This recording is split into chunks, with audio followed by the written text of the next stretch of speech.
planted a little rose bush and tended it with care. Its buds began to blossom. Magandang umaga po at welcome po sa ating programa, My Morning Manna with Pastor OG. Sa umaga pong ito ay mag-aaral po tayo sa salita ng ating Panginoon. Buksan po natin ating mga Biblia sa aklat po ng Galatians chapter 5 verse 13. Sabi dito, through love, serve one another. My topic for this morning is serve.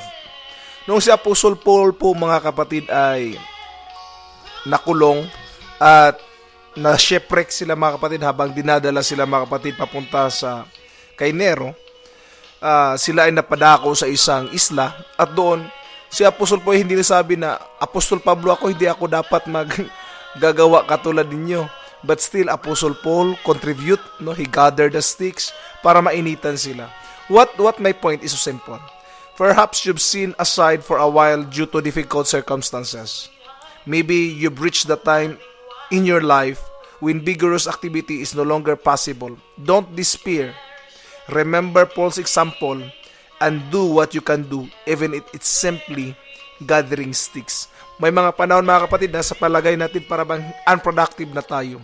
But I will tell you, whatever you can do for the glory of God, gawin po natin, no? Kahit pag-gather lang yan ng sticks, kahit pagmamap lang yan, no? Kahit paglilinis lang yan ng bathroom, we have to serve in any way we can serve.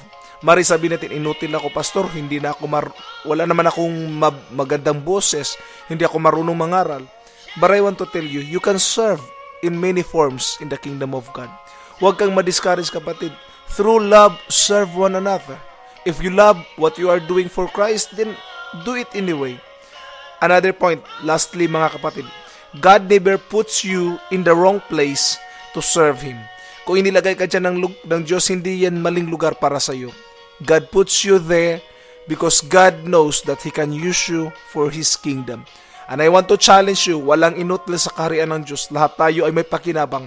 Kaya wag mong sabihin sa sarili mo na wala akong magagawa because I know, kapatid, may magagawa ka sa harapan ng ating Panginoon. God bless at magandang umaga.